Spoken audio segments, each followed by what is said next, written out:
Supreme court ने देश भर में हो रहे इलीगल डिमोलिशन पर रोक लगाते हुए मुस्लिम कम्युनिटी को एक बड़ी राहत दी है। कोर्ट ने 17 सितंबर को ही हालांकि स्टे इस मामले पर लगा दिया था, लेकिन अब कोर्ट ने इस अस्थायी रोक को आगे जारी रखते हुए फाइनल जजमेंट आने तक इसको कंटिन्यू रखा है और स्टे को बरकरार रखा है। यह फैसला उस समय आया है जब कई राज्यों में बिना उचित प्रक्रिया के ड्यू प्रोसेस के बुलडोजर का इस्तेमाल करके लोगों की जो निजी संपत्तियां थी, प्राइवेट प्रॉपर्टीज थी, उनको निशाना बनाया जा रहा था, बुलडोज किया जा रहा था, खासकर उन मामलों में जहां व्यक्ति पर सिर्फ और सिर्फ आरोप लगाए गए थे।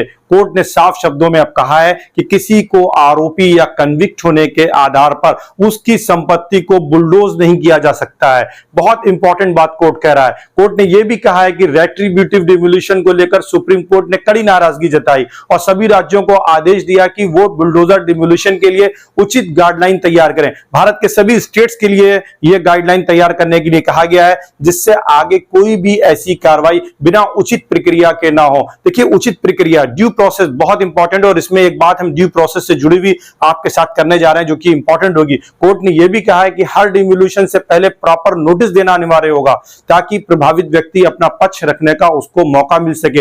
हालांकि जमीयत उलमा हिंद ने इस मुद्दे पर भी जोर दिया कि कम से कम 60 दिनों का नोटिस दिया जाना चाहिए, जिससे लोग कानूनी सहायता यानी लीगल असिस्टेंस को ले सकें और अपनी संपत्ति को, प्राइवेट प्रॉपर्टी को बचाने का प्रयास कर सकें। अब कोर्ट क्या फैसला करेगा यह देखने वाली बात होगी, लेकिन वीडियोग्राफी के लिए कोर्ट ने आदेश दिया है। कोर्ट ने कहा है कि अगर कोई डिमोलिशन होता है तो इस डिमोलिशन के दौरान किसी प्रकार की जो इरेगुलरिटीज होती है उसकी जांच हो सके और ज्यूरिसडिक्शनल कोर्ट को पता चल सके कि कार्रवाई कानून के दायरे में हुई है नहीं। इसके लिए वीडियोग्राफी मस्ट है। तो यह एक बड़ा स्टेप कोर्ट ने जहां पे भी लिया है और वीडियोग्राफी के जरिए से कहीं ना कहीं ज्यूरिसडिक्शनल कोर्ट को यह आदेश दिया है कि वो इसकी जांच कर सकता है। कोर्ट ने यह भी कहा है कि डिमोलिशन को न्यायिक ओवरसाइट के तहत किया जाएगा और किसी भी प्रकार की अनियमितता पर सख्त कार्रवाई होगी।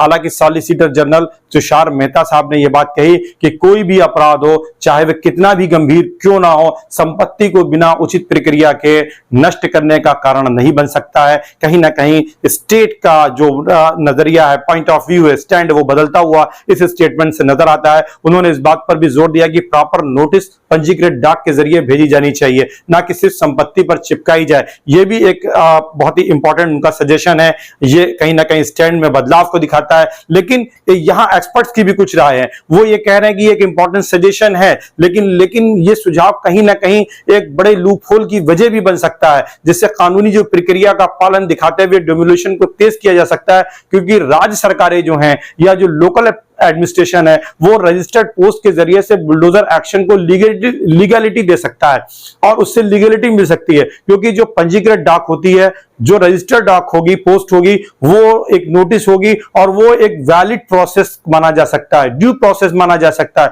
भले ही वो नोटिस असल में व्यक्ति तक सर्व हुई हो या नहीं हुई हो, पहुंची हुई हो ना पहुंची हो। इससे राज्य साबित कर सकता है कि उसने लीगल प्रोसेस का पालन किया है और नोटिस भेजने के तुरंत बाद डिमोलिशन की कार्रवाई शुरू की जा सकती है। तो ये लूप होल ये भी दर्शाता है कि प्रॉपर नोटिस के बावजूद अफेक्टेड इंडिविजुअल्स को एप्रोप्रिएट टाइम या सुनवाई का मौका ना मिल पाए, जिससे बुलडोजर एक्शन या बुलडोजर डिमोलिशन की प्रक्रिया तेज की जा सकेगी। और इससे ये संभावना भी बनती है कि कानूनी सुरक्षा का दिखावा करते हुए बिना वास्तविक न्यायिक प्रक्रिया के लोगों की संपत्तियों को तोड़ा जा सकता है। इसलिए जब गाइडलाइन जारी की जाए तो इस तरफ भी ध्यान जरूर दिया जाना चाहिए। एडवोकेट संजय हेगड़े ने बुलडोजर डिमोलिशन को ताकत का प्रदर्शन बताते हुए कोर्ट में कहा कि यह कार्रवाई उसी तरह से की जाती है जैसे बंदूक की नोक से शक्ति का प्रदर्शन किया जाता है। उन्होंने इस बात पर भी जोर दिया कि इन डिमोलिशंस को एक तमाशे के रूप में पेश किया जाता है, जहां टीवी चैनल्स के जो एंकर हैं वो बुलडोजर के केबिन में बैठते हैं, वहां से खड़े होकर के रिपोर्टिंग करते हैं,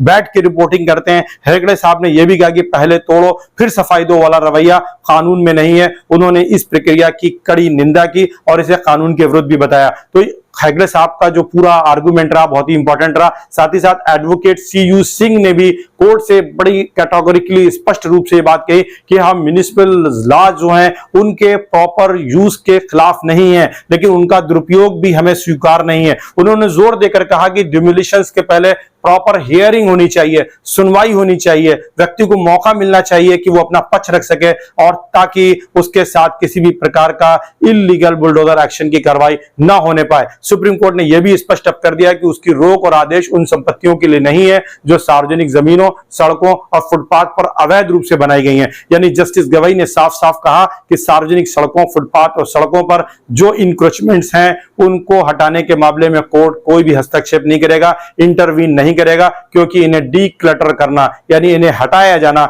बहुत जरूरी है। और फिर वो चाहे मंदिर हो, मस्जिद, दरगाहें या फिर गुरुद्वारा, उनको हटाया जाना चाहिए।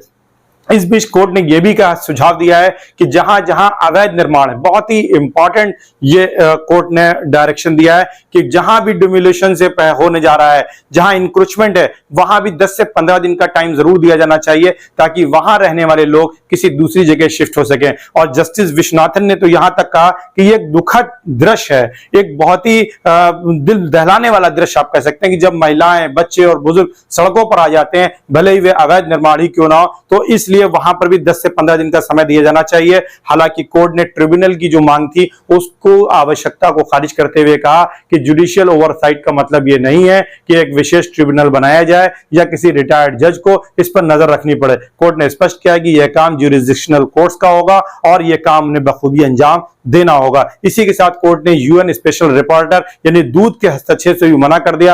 एक्चुअल में एडवोकेट वृंदा ग्रोवर ने United Nation rapporteur for adequate housing के लिए बालकृष्णन राजगोपाला की ओर से कोर्ट में शामिल होने की मांग की थी, जिसे कोर्ट ने खारिज कर दिया है। कोर्ट ने कहा कि भारत में एक्सपर्ट्स की कमी नहीं है, एक्सपर्टाइज की कमी नहीं है, इसलिए किसी ऐसी अंतर्राष्ट्रीय संस्था की सहायता की हमें कोई भी जरूरत नहीं है। हालांकि इस फैसले का असर क्या होगा, यह बड़ा लाख टके का सवाल है। यह फैसला वाकई में इनफैक्ट मुस्लिम कम्युनिटी के लिए खास करके एक बड़ी जीत के तौर पर आप ले सकते हैं, उन लोगों के लिए ले सकते हैं जिनके घरों को बिना किसी कानूनी प्रक्रिया के तहत तोड़ा जा रहा था। अब बिना कानूनी प्रक्रिया के किसी संपत्ति को गिराना आसान नहीं होगा।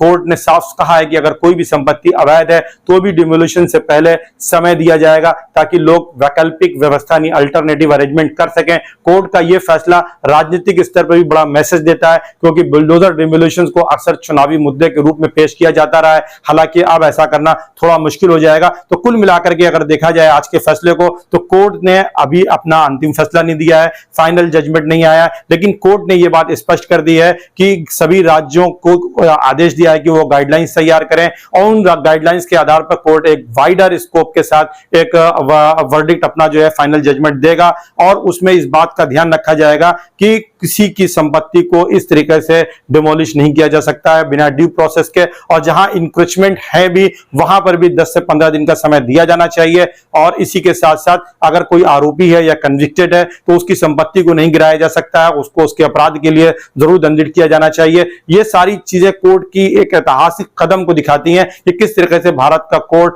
जो वंचित वर्ग है, जो दबा कुचला वर्ग है, गरीब वर्ग है, वो किसी भी समाज से आ सकता है, उसके साथ खड़ा है, उसकी आवाज को मुखरता से उठाता है और उनके लिए अपने निर्णयों को देने में वो कभी हिचकता नहीं है। अभी हाल ही में सुप्रीम कोर्ट ने एक दलित बच्चे के लिए जिस तरीके से उसके एडमिशन के प्रोसेस में सर्वर के डाउन होने के चलते प्रॉब्लम्स आई, उसके पक्ष में फैसला देते हुए उसके एडमिशन को सुनिश्चित किया। तो ये वो सारी चीजें हैं जो न्याय में भरोसा पैदा करती हैं, सुप्रीम कोर्ट में न्याय भरोसा पैदा करती हैं और भारत के 140 करोड़ लोगों को विश्वास दिलाती हैं कि देश में लोकतंत्र का जो प्रहरी है वो सुप्रीम कोर्ट है। और जब तक सुप्रीम कोर्ट प्रहरी है, हमारे जो फंडामेंटल राइट्स हैं उनको कोई भी स्नैच नहीं कर सकता है। आर्बिट्रेरी एक्शन समय के लिए हो सकते हैं, कुछ समय के लिए हो सकते हैं, लेकिन कोर्ट डेफिनेटली उसमें आगे आकर के न्यायिक निर्णयों के माध्यम से उसको सुधारने का कार्य करता है, सरकारों को आदेश देता है और निश्चित रूप से सरकारों को ये मजबूरी होती है, उनके लिए ये कंपल्शन होता है कि वो कोर्ट के इन आदेशों का पालन करें। कैसा लगा ये मेरा एनालिसिस, इस पर कमेंट जरूर करिएगा। Thank you so much.